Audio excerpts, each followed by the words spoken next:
사도행전 5장 1절에서부터 11절까지입니다. 함께 읽습니다.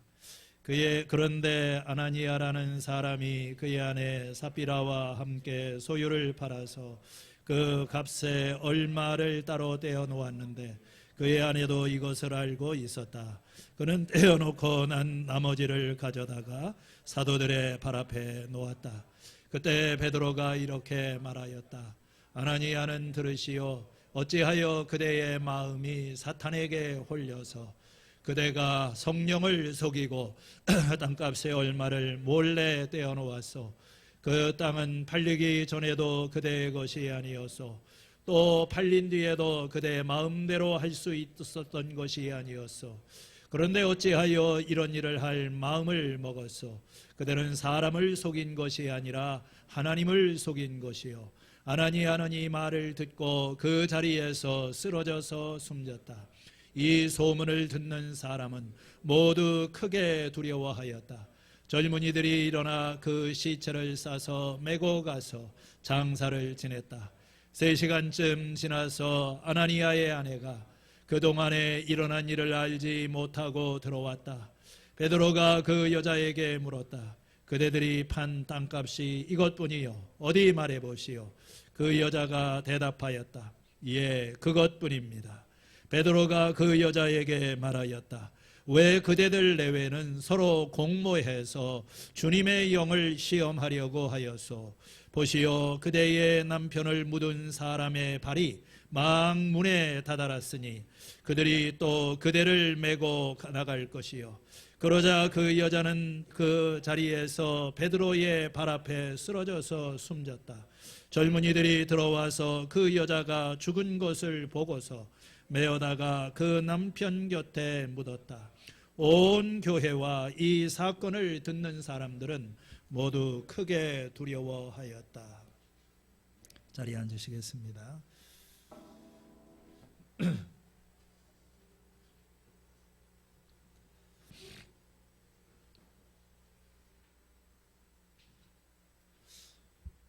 새해가 되면 우리는 올해는 좋은 일만 있기를 바랍니다. 앞으로 좋은 일만 있기를 바랍니다. 이런 인사를 합니다.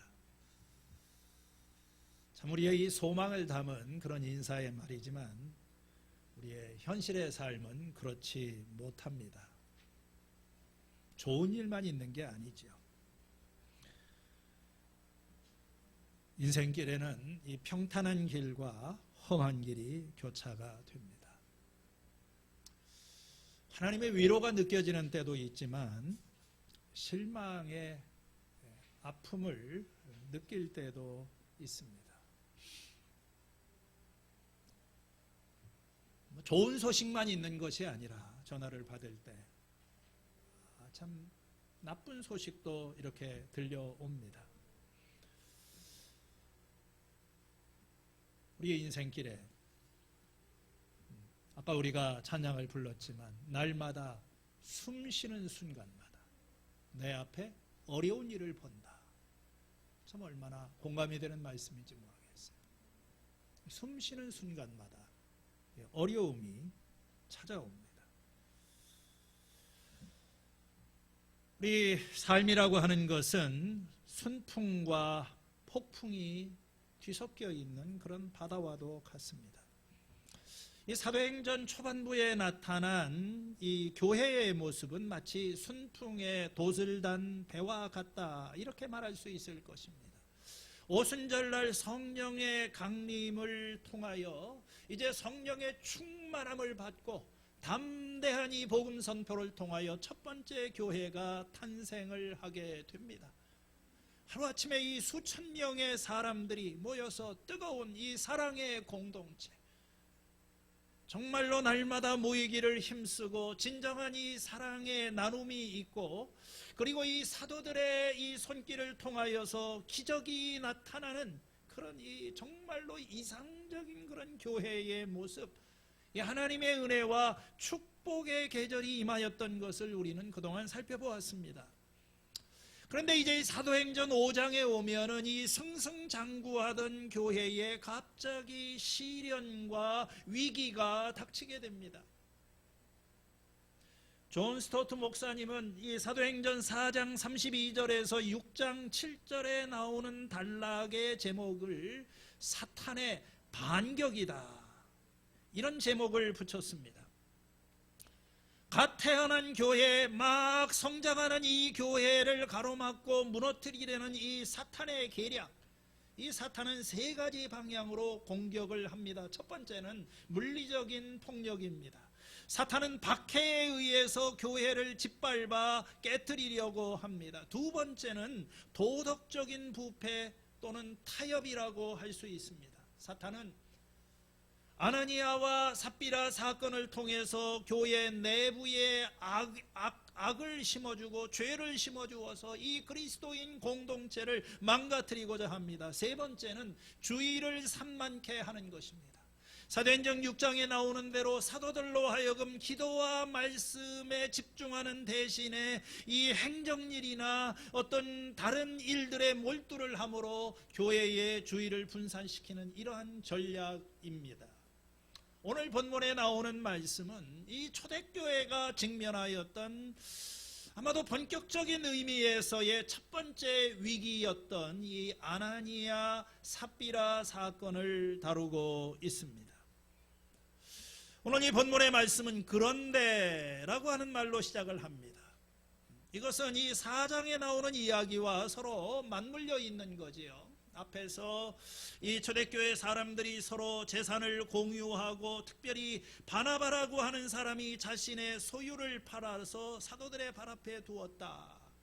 그런데 또 아나니아라는 사람이 그의 아내 삽비라와 함께 소유를 팔아서 그것을 사도들의 발 앞에 두었다 말을 합니다. 아나니아라고 하는 말은 이 구약의 하나냐라고 하는 이름과 같은 그 뜻을 가지고 있는데, 하나님은 은혜로우시다, 좋은 이름 가지고 있었어요. 삽비라라고 하는 이름도 참 아름답다, 영어로는 beautiful이라고 하는 그런 이름을 가지고 있는 사람입니다. 이 사람들이 자신의 소유를 팔아서 사도들의 발 앞에 그것을 두었다고 합니다. 참으로 귀한 헌신이지요. 여러분, 교회에 어떤 재정적인 필요가 있다고 할 때 자기의 여기 소유라고 하는 것은 특별히 어떤 밭이라든지 부동산을 이야기를 하는 것 같습니다. 자기 집을 팔아서 이 헌납을 하는 경우는 많지 않지요. 뭐 옛날에 우리 이제 부모님 세대에는 교회에 무슨 일이 있으면은 정말로 집 팔고 논 팔아서 바치는 사람도 있었던, 그러나 흔히 있는 일은 아닙니다. 그런데 이 참 안타까운 일은 이 아름다운 헌신의 행위가 축복이 아니라 이게 저주의 계기가 되는 것입니다. 이 사람들이 교회에 돈을 기부하고자 하는 그 관심을 가졌던 것은 분명합니다. 그런데 문제는 그들이 재산의 일부를 감추어 두고 바치기로 한 그 헌물의 그 일부는 감추고 나머지를 드렸다, 이렇게 되어 있는 것이고, 그들이 왜 이런 행동을 했는지 뭐 그 동기가 우리는 분명하지 않습니다. 앞에 나와 있는 대로 이 바나바라고 하는 사람이 이 전재산을 기부를 함으로 인해서 교회의 어떤 칭찬과 존경과 인정을 받고 있는 그 모습을 보고, 이 바나바가 저렇게 기부를 했다면 내가 그보다 못할 수는 없지. 그래서 약정을 했던 것 같습니다. 뭐 비교의식이라고 할까요? 우리 교회에서는 그런 일을 안 하지만 무슨 건축원금 작정을 하면은 누가 아무개 장로는 얼마를 했다더라, 아마 그런 공명심이 있었던 것 같아요. 근데 다 바치려고 하니까 너무 아깝고, 그래서 바치기로 한 것에 일부를 바치고 그것이 마치 전부인 것처럼 속였다는 거죠. 이 베드로는 성령의 사람입니다. 영적으로 예민한 사람이었어요. 이 아나니아의 말과 아나니아의 행동을 보면서 뭔가 마음이 불편한 느낌을 가졌던 것 같습니다. 그리고 성령님의 지시를 통하여 그의 어떤 속임수를 간파하게 됩니다. 아나니아여, 어찌하여 그대는 마음이 사탄에게 홀려서 그대가 성령을 속이고 땅값에 얼마를 떼어놓았소? 무슨 이유로? 일부를 바치고서 전부를 바친 것처럼 행동하며 하나님과 교회를 속이고 있냐는 것입니다. 교회에, 이 예루살렘 교회에 재산을 팔아서 바치는 것은 그건 강요된 것도 아니고 의무사항도 아니었었습니다. 왜 베드로는 말을 하지요? 그 땅이 그대로 있을, 팔기 전에도 그대의 것이 아니었어, 팔린 뒤에도 그대의 마음대로 할 수 있었던 것이 아니요, 자기가 자발적으로 원해서 하는 그런 일인 것입니다. 팔고 난 다음에 사정이 좀 어려워졌으면은 제 사정이 여차여차합니다, 이렇게 말을 할 수도 있었을 거예요. 이 베드로의 말을 들은 아나니아는 그 자리에서 쓰러져서 숨졌다. 아마 충격을 받고 죽은 것 같습니다. 비극은 여기서 그치지 않습니다. 이 7절에서 10절에 보면 그의 아내 삽비라가 이 남편을 자기도 모르는 사이에 남편을 젊은 사람들이 장례를 지내고 그 사이에 이 삽비라가 들어오는 것을 베드로가 봅니다. 그대들이 판 땅값이 이것뿐이요, 어디 말해보시오. 여자가 대답하였다. 예, 그것뿐입니다. 어찌하여 당신들 내외에는 서로를 공모해서 하나님의 영을 시험하는 것이요. 이 말을 들으면서 삽비라도 그 자리에서 쓰러져서 숨졌다. 오늘 말씀의 내용입니다. 이 참 안타까운 것 중에 하나는 부부가 함께 공모를 하고 있는 거예요. 왜 그대들 내에는 서로 공모를 해서 주님의 영을 시험하는 것이냐? 시작부터 마지막까지 서로 입을 맞췄던 것 같습니다. 에덴 동산에서 아담과 하와가 죄를 지을 때 흡사한 그런 면이 있어요. 여러분, 부부라고 하는 것은 돕는 배필이라고 했습니다. 서로를 돕기, 약한 점이 있으면 한계를 좀 이렇게 보충하고 도와주는 그런 역할을 하는 거예요. 다시 말해서 한 사람이 잘못된 판단을 하거나 잘못된 길을 가게 되면 바로 잡는 것이 배우자의 역할인 거예요. 부부를 닮는다고 하는데 이렇게 보면은 죄를 질 때에도 닮아가는 것 같아요. 하와가 잘못된 판단을 하고 있으면 아담이 여보 그거 아닙니다, 이렇게 해줘야 되는데 여기 보니까 한통속이 되었어요. 방법이 없죠. 둘이 함께 망하게 되었다는 것입니다. 자, 이 사건이 예루살렘 교회에 커다란 충격을 주었습니다. 11절에 온 교회와 이 사건을 들은 사람은 모두 크게 두려워하였다. 여러분, 참 너무 충격적인 사건 아닙니까? 교회에서 사람이 죽은 거예요. 그것도 목회자를 만나서 상담을 하다가 무슨 대화가 끝나기도 전에 한 사람이 갑자기 세상을 떠나고 장례를 지는 지 얼마가 안 돼가지고 연이어서 그 또 아내가 죽음을 당하고, 오늘날 교회 안에서 이런 일이 일어난다면 사람들은 어떤 반응을 보일까요? 참 너무 예상치 못한 충격적인 사건입니다. 이 아나니아 삽비라 사건은 신구약 성경을 통틀어서 가장 이해하기 어려운 사건 중에 하나입니다. 성경을 읽는 사람의 마음도 잘 이해하기 어려운, 읽는 사람들의 마음을 불편하게 하는 사실은 그런 규절입니다. 어떻게 하나님께서 이렇게 하실 수가 있어요? 자기 소유를 몽땅 팔아서 그 절반만 바친다 해도 대단한 것으로 칭찬받을 만한 일인데 다 바치지 않았다고 해서 부부가 즉사하게 만드는 것은 이거 너무 가혹한 처사가 아니냐. 동기가 어떻게 됐든 간에 교회에 기여를 하려고 한 것이고 그렇다고 남에게 피해를 준 것도 아닌데 베드로의 이 태도도 이해가 되지 않죠. 어떻게 목회자가 교인을 그렇게 몰아붙이듯이 기회도 주지 않고 그렇게 냉정하게 사람을 죽게 할 수 있을까? 사실은 베드로가 죽게 한 것은 아닙니다. 베드로가 무슨 저주의 말을 한 것도 아니에요. 베드로는 그냥 상황을 있는 그대로 성령의 말하게 하심을 따라서 어찌하여 당신은 그런 속임수를 하는 것이요. 그 말을 들으면서 막 충격을 받아서 죽은 것 같아요. 아나니아한테는 아예 뭐 말도 안 했어요. 그렇지만 우리는 이걸 보면서 질문을 하지 않을 수가 없습니다. 하나님께서 무슨 이유로 이 부부가 3시간 간격으로 이렇게 끔찍한 죽음을 당하게 하시는가? 도대체 이 사람들이 무슨 죄를 지었기에, 얼마나 큰 죄를 지었기에 이렇게 심한 벌을 내리셔서 이렇게 즉각적인 죽음에 이르게 될 정도의 이런 벌을 받기는 너무 가혹하다. 참 이해가 안 된다. 사랑의 하나님이. 문제가 뭘까요?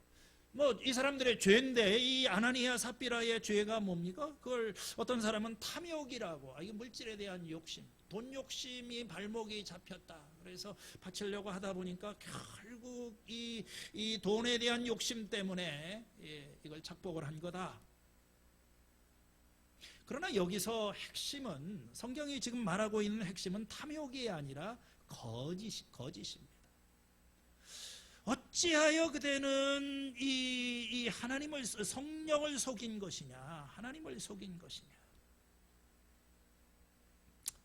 그들은 땅 판 돈의 일부를 바치고 전부를 드렸다고 속였습니다. 실제로는 하나님께 약속드린 말을 행하지 않고 온전히 행한 것처럼 거짓말을 하여 칭찬과 존경과 명예를 얻으려고 한 것이지. 자, 그렇다면 우리는 또다시 질문을 하게 됩니다. 그럼 거짓말이 죄냐? 물론 죄지요. 그러나 거짓말을 했다고 그래서 이렇게 끔찍한 재난을 당하게 될 만큼 그게 그렇게 심각한 죄냐? 많은 사람들이 그렇게는 생각하지 않습니다.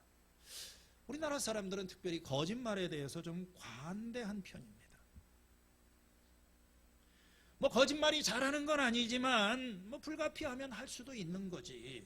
남에게 피해를 주는 것도 아니고 다 거짓말을 하는데, 정치가들도 한다, 부모도 한다, 우리 모두가 한다, 거짓말을.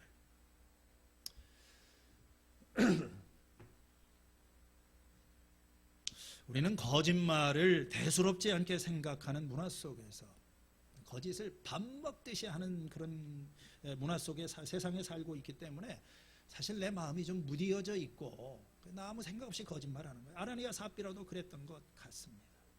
성경은 거짓말이 죄다. 10계명의 마지막 계명에 거짓 증거하지 말아라 그랬죠. 하나님은 거짓을 미워하신다고 그랬습니다. 거짓이 나쁜 이유는 이게 신의를 깨기 때문에 그런 거예요.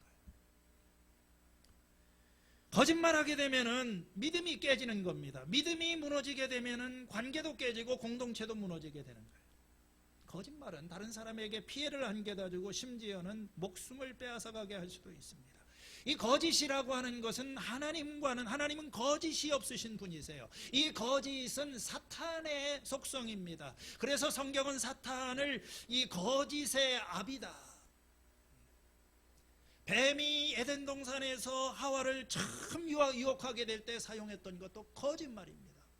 거짓말 때문에 인류의 타락과 이 몰락이 시작이 된 것입니다.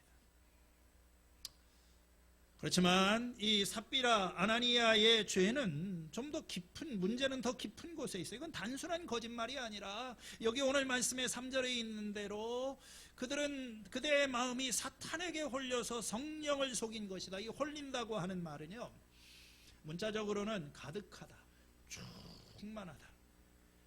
여기 사탄이 가득하여서 성령을 속였다. 여러분, 이 아나니아 삽비라의 마음속에 사탄이 꽉 차 있었어요.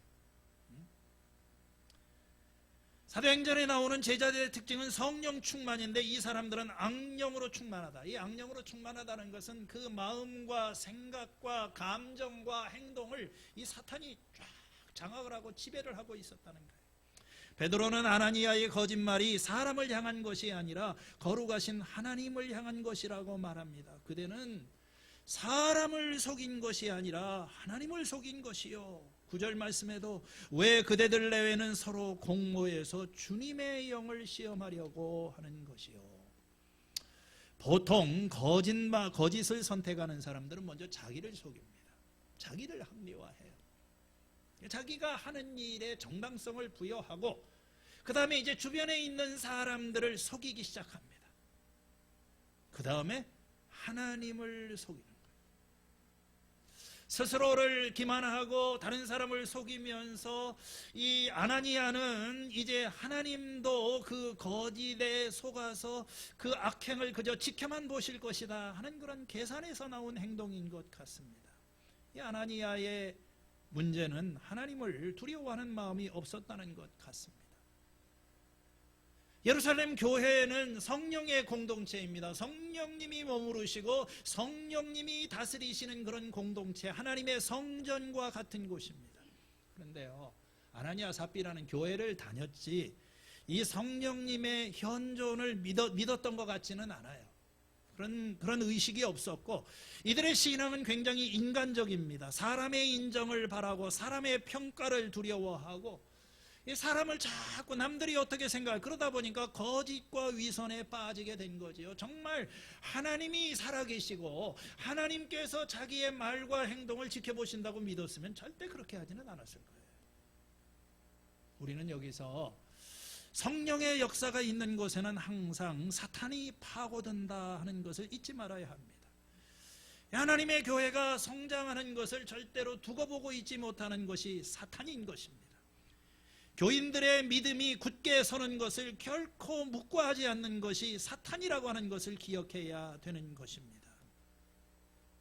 하나님의 교회가 진실하게 서지 못하도록 우리를 더럽히고 넘어뜨리려고 하는 이 사탄의 역사를 경계해야 됩니다. 베드로는 이 아나니아와 이 삽비라의 그 말과 행동 속에서 그 배후에 이 사탄의 교묘한 활동을 보았던 거예요. 이건 단순한 일이 아니라 지금 이 사탄의 역사에 끈앞풀이 되어가지고 교회를 무너뜨릴 수도 있는 이 심각한 것으로 봤어요. 성령 충만한 교회도 사탄의 공격과 사탄의 도전의 대상이 될 수 있다는 사실을 알아야 돼요. 적어도 이 정도 교회에 봉사할 사람이면은 교회의 중견 꽤 신앙생활을 한 사람들일 것입니다. 이런 사람들도 사탄이 휘둘려서 몰락을 당할 수가 있다는 거예요. 오늘 이 아나니아 삽비라 사건은 이 초대교회의 성장과 발전에 찬물을 끼얹은 참 아찔한 사건입니다. 끔찍한 사건이기도 하고요. 참 불편한 이야기입니다. 사실 이 본문을 가지고 어떻게 설교를 해야 되나 좀 제가 이렇게 웃으면서 그저 은혜스럽게 설교하기가 쉽지 않은 그런 본문입니다. 그렇다고 뭐 목소리를 높이면서 제가 정죄하듯이 이렇게 할 수 있는 그런 말씀도 아니에요. 참 불편하잖아요. 사도행전의 좋은 이야기, 하나님의 그 은혜와 역사를 이렇게 경험하다가 갑자기 여기서 툭 하나 튀어나오듯이 왜 이런 얘기가 여기에 이 수록이 되어 있을까? 이 책을 기록한 누가는 이 사건을 통해서 우리에게 무엇을 말하고자 하는 것일까? 우리가 성경을 읽다 보면 하나님을 속이려고 하다가 하나님 앞에 죄를 짓고 즉사를 하는 그런 경우가 여러 번 나옵니다. 레위기 10장에 이 아론의 두 아들이었던 나답과 아비우라고 하는 사람이 제사장 역할을 하면서 하나님이 명하지 않은 다른 불을 가져다가 제단에 들이다가 갑자기 불이 나와서 즉사를 했어요. 사무엘상 6장에 가면은 이제 다윗이 이 하나님의 궤를, 법궤를 옮겨가는 그런 과정이 나옵니다. 그 군대를 동원하고 찬양을 하면서 법궤가 옮겨갈 때 이 나곤의 타작마당에 이르렀을 때 소가 뛰기 시작하면서 이 궤가 떨어질 것 같은 그런 상황에 그 옆에 있던 웃사라고 하는 사람이 손을 내밀어서 하나님의 궤를 꼭 붙들었는데 주 하나님이 웃사에게 진노하셔서 거기에서 그를 치시니 그가 거기 하나님의 교회 곁에서 죽었다. 이것도 참 이해할 수 없는 사건. 제가 청년 시절에 어느 고등학교 국어 선생님이 교회 처음 나와서 성경 읽다가 여기서 딱 막히더라고요. 자기 이해를 못하고. 하나님이 이런 분이시다.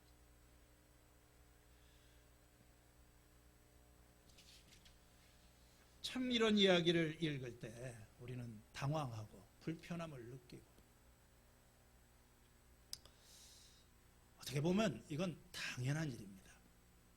왜냐하면요, 구약 이게 이분들이 웃사도 그렇고 나답과 아비후의 경우에도 이 성소, 성물에다가 손을 댔던 거거든요. 지성소. 구약 성경 여러분들의 레위기를 쭉 읽어보면 이 성소는 거룩한 곳입니다. 하나님이 거룩하신 분이기 때문에 이 부정하고 죄 있는 상태로는 이 절대로 거기에 그 접근을 못하는 거예요. 이 거룩하신 하나님과 인간의 죄가 만나면 충돌을 하고 그 충돌은 죽음으로 이렇게 끝나는 거예요. 그러니까 이런 일은 일어날 수밖에 없는 것입니다.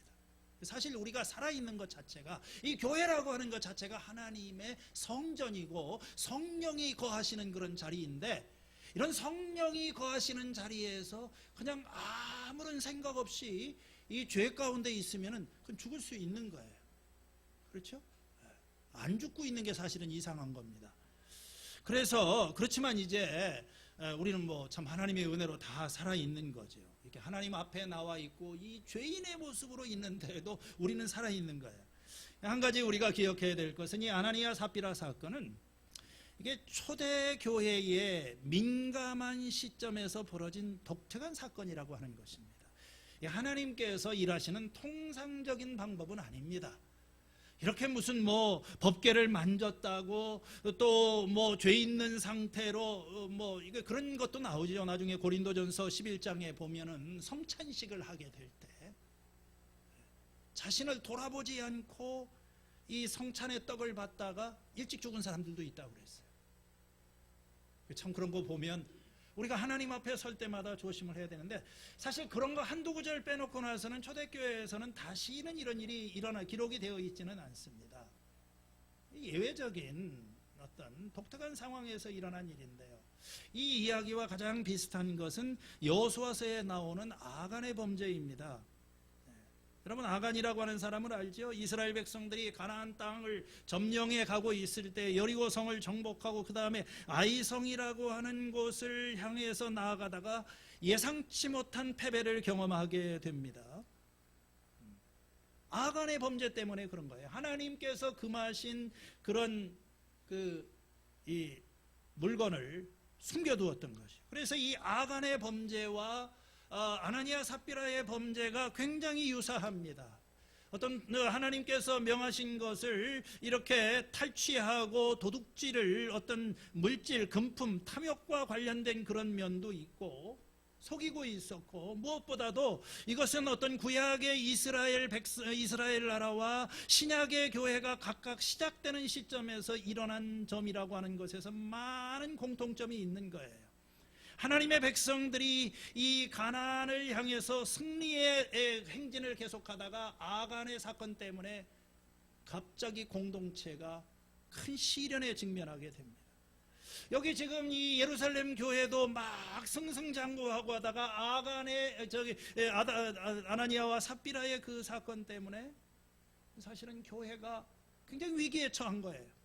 여러분, 이 바이러스라고 하는 거 굉장히 보이지도 않고 작은 거죠. 어떤 사람이 여행을 갔다가 이 바이러스에 감염이 돼가지고 비행기를 타고 돌아옵니다. 같이 비행기를 탄 사람에게 감염이 되고 그 사람들이 흩어지니까 또 다른 사람이 감염이 되고, 그래서 온 나라가 뒤집어지게 되고 온 세상이 뒤집어지는 것과 같아요. 죄라고 하는 것은 그런 것입니다.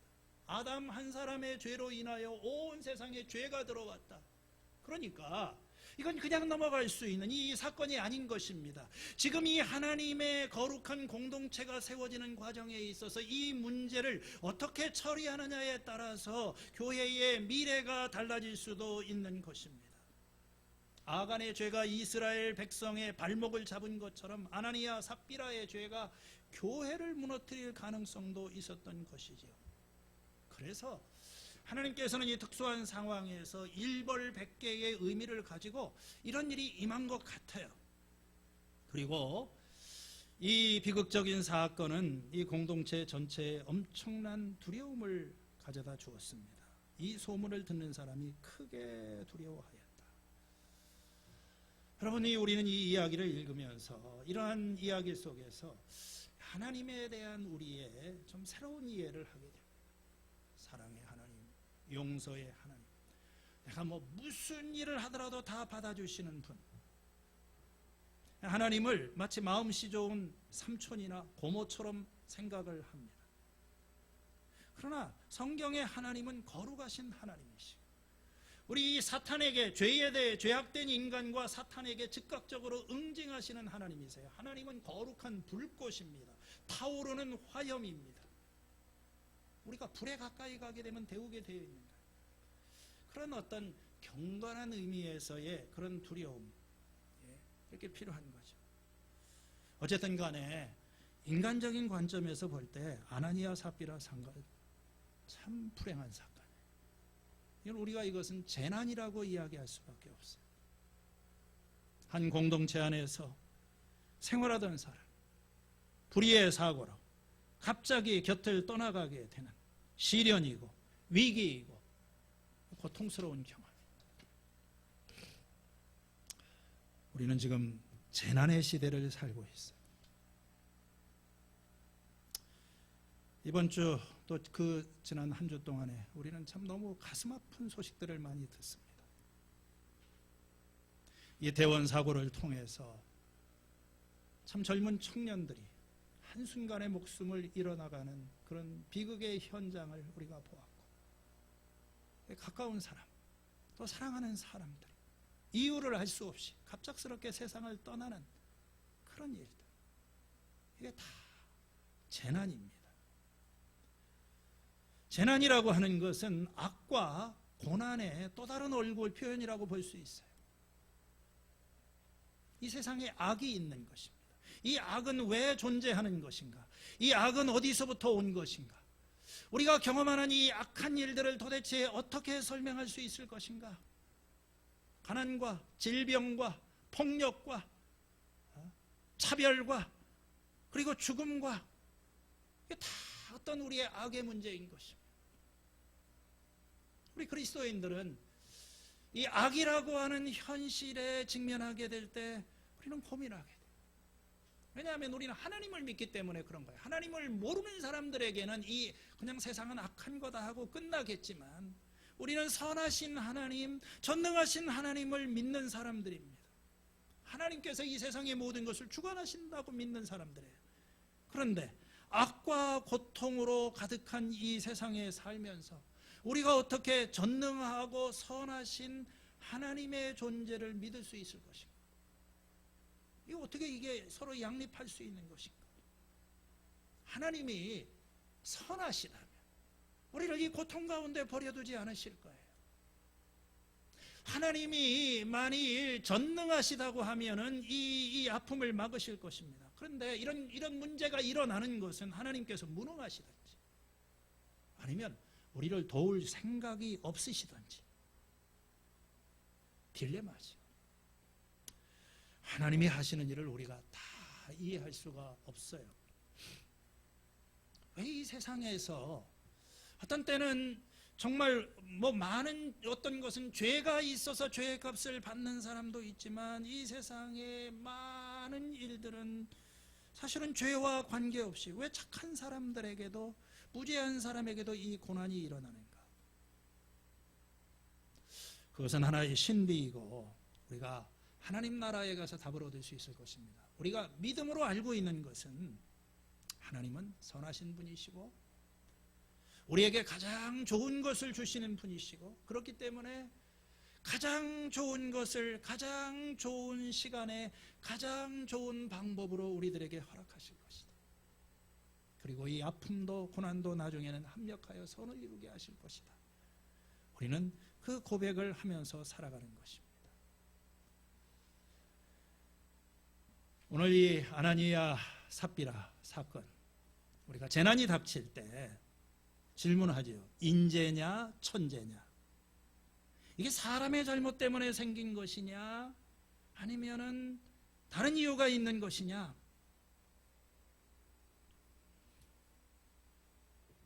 물론 우리가 이유를 모르는 재난도 있지만 이 아나니아 삽비라의 경우에는 이건 분명한 이유가 있는 것 같아요. 그건 그들의 잘못된 선택입니다. 그들의 잘못이, 그들의 죄가 그런 죽음을 불러들였다. 아나니아 삽비라가 갑자기 이렇게 갑자기 죽음 당한 거 아니냐 이렇게 생각할 수도 있지만 그건 우리 입장인 것 같아요. 사실 저는 하나님이 이렇게 우리들한테 충분한 기회를 주셨을 것 같아요. 하나님은 그런 분이시지 않습니까? 영문도 모르게 죽음을 당한 것은 아닙니다. 하나님께서 계속 말씀하시고 아나니아 삽비라에게 기회를 주셨는데 이 아나니아의 마음속에서 계속 그 음성을 들으면서도 여기는 다 기록이 안 돼 있지만 뭔가 또 거부하고 삽비라의 마지막 순간까지도 이 베드로가 이런 기회를 줬던 것 같아요. 회개할 기회를 놓친 거지요. 네. 우리가 참 이렇게 원하지 않는 일, 참 끔찍한 일, 또 우리 가슴을 너무 아프게 하는 이런 어떤 비극적인 경험을 맞닥뜨릴 때마다 이게 무슨 의미인가 그런 질문을 하게 됩니다. 우리는 이 사도행전의 저자가 초대교회 그리스도인들이 성령이 충만하여 놀라운 증거의 능력을 보이면서 예루살렘을 이렇게 점령해 가고 있는 그런 승리의 와중에 이 불미스러운 사건을 여기에 끼워 놓은 의도가 무엇인가를 생각해 봐야 됩니다. 그것은 하나님의 백성들과 교회에 주시는 하나님의 경고로서 그 의미를 찾아야 할 것입니다. 하나님이 원하시는 교회는 거룩한 교회입니다. 성결한 교회입니다. 이 거짓되고 속이고자 하는 마음을 가지고 베드로 앞에 서 있는 아나니아 삽비라를 하나님께서 그 자리에서 쓰러져 죽게 하신 것은 너무 놀랍고 당황스러운 일이에요. 우리는 여기서 하나님의 이 단호하심을 볼 수 있습니다. 하나님의 교회가 거짓과 위선으로 더럽혀지는 것을 용납하지 않으신다고 하는 것을 분명히 보여주시는 하나님의 의지인 것입니다. 왜냐하면 거짓과 위선에 물들어 있는 교회는 더 이상 교회로서 존속할 가치가 없는 것이기 때문에 그런 것입니다. 거짓이 문화가 되어 있고 거짓말을 하면서도 아무런 하나님조차도 두려워하지 않고 이런 거짓이 한 사람에 의해서 확산이 되고 문화가 되게 되면 누가 그 교회에 귀를 기울이고 누가 그 교회에 같이 동참을 하겠습니까? 오늘 이 한국교회가 무기력해지고 이렇게 많은 숫자가 있으면서도 사람들에게 무시를 당하는 이유가 뭐냐면 교인들이 진실하지 않기 때문에 그런 거예요. 하나님께서 그냥 보고 계시지만 무작정 보실 수는 없는 것입니다. 교회는 정결케 되어야 됩니다. 교회는 새로워져야 되는 거예요. 우리가 이렇게 나도 모르는 사이에 이 내 속에 들어온 어떤 죄로 인하여 더럽혀져 있는 우리의 이 삶 속에 하나님이 일하고 계시는 거예요. 오늘 이 아나니아 삽비라 사건은 죄의 심각성을 일깨워줍니다. 거룩하신 하나님은 죄와 함께 하실 수 없어요. 미련한 사람은 죄를 대수롭지 않게 여긴다고 그랬습니다. 그러나 하나님은 그렇지 않으세요. 하나님은 불꽃 같은 눈으로 교회를 지켜보십니다. 거룩하지 않은 교회는 교회가 아니에요. 왜냐하면 죄라고 하는 것이 교회 공동체를 병들게 하고 각자를 파멸로 이끌 수 있기 때문에 하나님이 일하시는 방법 중에 하나였었습니다. 그래서 하나님이 우리를 흔드실 때 하나님께서 우리의 가정을 흔드시고 하나님께서 이 교회를 흔드실 때 때로는 우리가 예상하지 못한 이 재난과 이 정말 살이 찢겨나가는 것 같은 아픔을 통해서 어떤 위기 앞에 서게 될 때 이 재난은 하나님의 메시지입니다. 하나님의 경고라고도 할 수 있고요, 확성기라고. 잠들어 있는 이 사람들, 도덕적으로 영적으로 해이해져 있는 그런 사람들에게 정신을 차리고 깨어나라고 하는, 하나님을 찾아야 된다고 하는 것은 우리가 살고 있는 이 세상의 삶이 전부가 아니고 이 하나님의 나라의 삶을 살아야 한다고 하는 것을, 인생의 가치를 다시 한번 일깨워주는 것을, 우리에게 남아있는 시간이 소중하다고 하는 것을 일깨워주는 그런 거죠. 오늘 우리가 이 사도행전 이 말씀을 쭉 읽어나가다가 이렇게 툭 튀어나온 이 한 가지의 사건, 정말 피해가고 싶고 이해도 잘 안 되고, 그렇지만 하나님이 가끔 그렇게 말씀하시는 것 같아요.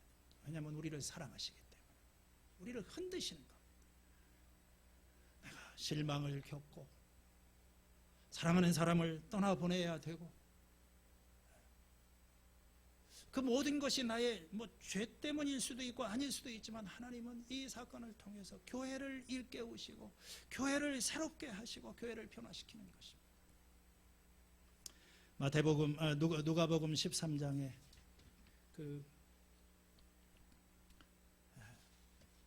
예수님께서 그 지역에서 있었던 두 가지 사건을 말씀하시죠. 하나는 빌라도가 갈릴리 사람들을 학살해서 그 피를 그들이 바치려 하던 희생제물에 섞었다. 총독 빌라도가 아주 만행을 저질렀던 것 같아요. 갈릴리 사람들을 학살하고 그 피를 희생제물에 섞었다. 이건 분명히 어떤 사람이 저지른 죄악이죠. 예수님께서 그들에게 대답하셨다. 이 갈릴리 사람들이 이런 변을 당했다고 그래서 다른 모든 갈릴리 사람보다 더 큰 죄인이라고 생각하느냐? 그렇지 않다. 내가 너희에게 말한다. 너희도 회개하지 않으면 모두 그렇게 망할 것이다. 두 번째 이야기를 하십니다. 또 실로암에 있는 탑이 무너져서 치여 죽은 18사람, 건축 공장 현장에서 이 탑을 쌓다가 이 탑이 무너지는 바람에 18명이 죽었던 일이 있었어요. 너희는 이 죽은 사람들이 예루살렘에 사는 다른 모든 사람보다 더 많이 죄를 지은 사람이라고 생각하느냐? 그렇지 않다. 내가 너희에게 말한다. 너희도 회개하지 않으면 모두 그렇게 망할 것이다. 하나님이 우리를 망하게 하시는 게 아닙니다. 하나님이 우리를 지옥에 보내시는 것도 아니에요. 하나님은 그런 분이 아니세요. 하나님이 우리에게 저주를 내리시는 것도 아닙니다. 그러나 내가 죄를 품고 죄를 고집하고 죄의 길을 걸어가고 거기에서 돌이키지 않으면 너희도 그렇게 망할 것이다. 그게 지옥인 거예요. 오늘 우리가 참 이렇게 아주 개인적인 일에서부터 이번 한 주간 동안 좋은 일, 힘든 일, 기쁜 소식, 나쁜 소식, 이 모든 것이 들려오는 이런 상황 속에서 우리가 나라를 위해서 기도하고 서로를 위해서 기도하면서 이 하나님이 우리에게 하시는 말씀을 듣고 다시 한번 교회가 새로워질 수 있는 그런 기회, 이런 재난의 아픔을 통해서 우리가 주님께로 가까이 나가고 삶이 새롭게 되는 그런 은혜를 경험할 수 있기를 축원합니다. 하나님 아버지, 오늘 저희들에게 주시는 이 쉽지 않은 말씀 속에서 하나님은 살아계시고 하나님이 역사의 모든 것을 주관하시는데 우리 눈앞에 펼쳐지는 여러 가지 실망스럽고 가슴 아픈 이런 상황들 가운데 저희들은 다 이해를 하지 못합니다. 그러나 이 모든 것 속에서 하나님의 음성을 듣게 하여 주시고 오늘 교회가 깨어나게 하여 주시고 하나님의 은혜로 저희들을 다시 한번 정결케 하여 주시옵소서. 그래서 저희들의 삶이, 저희들의 교회가 하나님이 원하시는 그런 교회로 다시 세워지고 거듭나는 하나님의 은혜를 허락하여 주시기를 기도합니다. 예수님의 이름으로 기도했습니다.